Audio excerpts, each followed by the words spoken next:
Howdy everyone, and welcome to another exciting episode of Research Connects. I'm your host, Stephen, and we are joining you live today at the 2026 Animal Ag Tech Innovation Summit in Fort Worth. Very excited to have with me for this episode, Andrew Coppin with Ranchbot. Andrew, I know you're a busy man, so thank you very much for your time. Great to be here. Thanks for having me. Good deal. Hey, so for those that aren't aware, talk to us a little bit about Ranchbot and what y'all do for the industry. Yeah, so Ranchbot's a remote monitoring and control company that allows ranchers to be able to see all of their water assets and infrastructure.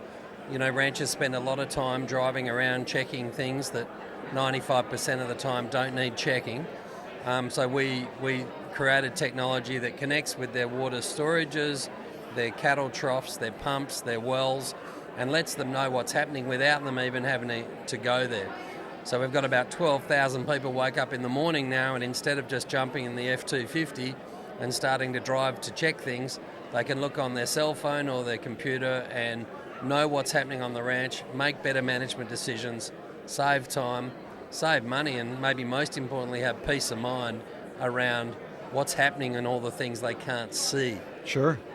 No, that's great. I mean, I know water is such a major issue here, specifically in the state of Texas. I know y'all are a global company, but just super excited to have you here. And I believe Fort Worth is your current home, is that correct? Yes, I came visited about 3 years ago and liked it so much I moved the headquarters of the company here. We manufacture Ranchbot here in Texas, and my head office is now here in Texas. So yeah, Fort Worth's home. I mean, it seemed appropriate that Cowtown would be the right place.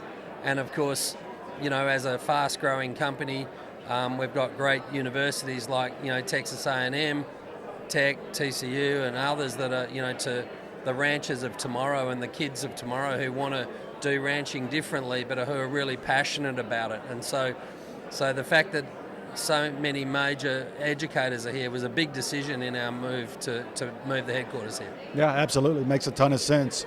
Talk to me a little bit about where you see the biggest gap between what technology can do and what is actually being adopted on the ground.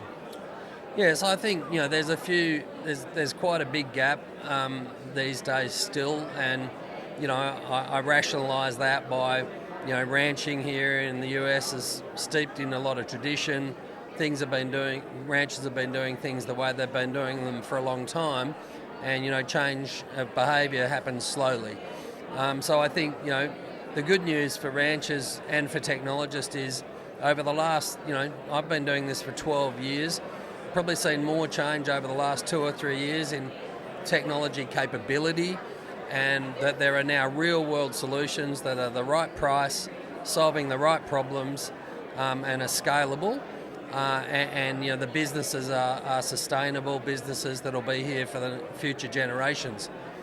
On the ranch side, we're starting to see more and more ranchers realise that if they want to stay in the business of ranching and they're serious about productivity and profitability, and in a world where they can't find enough people to work, the cost of gas and running the car is expensive, labour, wear and tear on the motor vehicle, input costs, they have to do things differently than they did. I mean, every industry on the planet is living with that reality, and technology has provided solutions to that.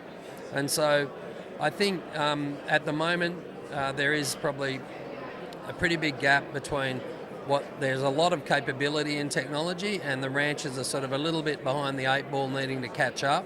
In a world of high fuel prices and my cattle are worth $3,000 a head. Sure. And I need to think differently about how I'm going to manage the ranch. Yeah. But that's a good news story in my mind. It means that we're really going to start getting some momentum. I think what we're going to see in the next 2 or 3 years is going to be more than we achieved in the last 5. Yeah. No, that's great. And I'd like to double click on that a little bit. Talk to me a little bit about, just from what you see working in this space, what are things that innovators misunderstand about producers, and maybe vice versa? What are the producers not realizing what the innovators and kind of technology companies are providing to them that do address some of these expenses or issues that they're facing? Yeah, well, certainly for innovators that didn't grow up in a ranching life, but they're technologists, I think the big gap is just that ranchers are very, very busy people. I've never met one with a bottom on the to-do list. I've never met one sitting on the front porch pondering what they're going to do today. You know, ranching is a busy business. It's a lifestyle. It happens 7 days a week, 24 hours a day. So technologists that are engaging with ranchers need to realise that these are very busy people. Also people that have been innovating on their industry for a long time. The myth that ranchers don't adopt new technology or aren't innovators, I think is a false narrative. I think they're always doing things, but they need to find the time to do new things, and they don't have time to waste.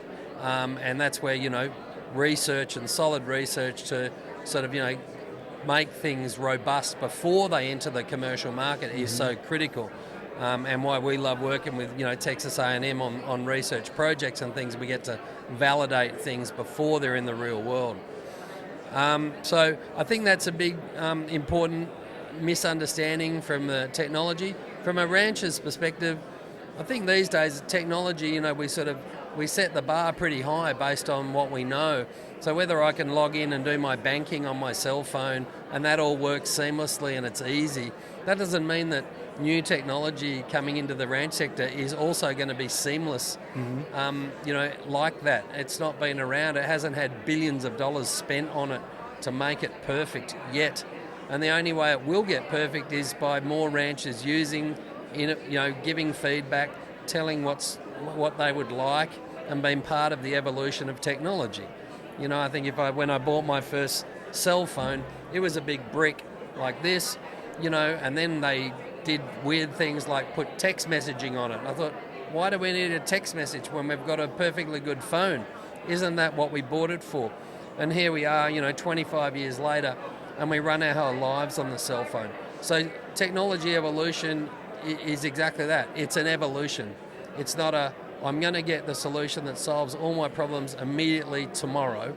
So we need more ranchers to collaborate, to take a risk, to think about the problems they really want to solve, and engage with technologists and researchers and others to get to better outcomes over a longer period of time. No, I agree 100%. Andrew, thank you so much. Thank you for what you're doing as an innovator. Thank you for the impact you're having on this industry. It's unbelievable, and I really appreciate the relationship that we have with Ranchbot. And that's a wrap. This is the last episode here at 2026 Animal Ag Tech Innovation Summit. Thank you.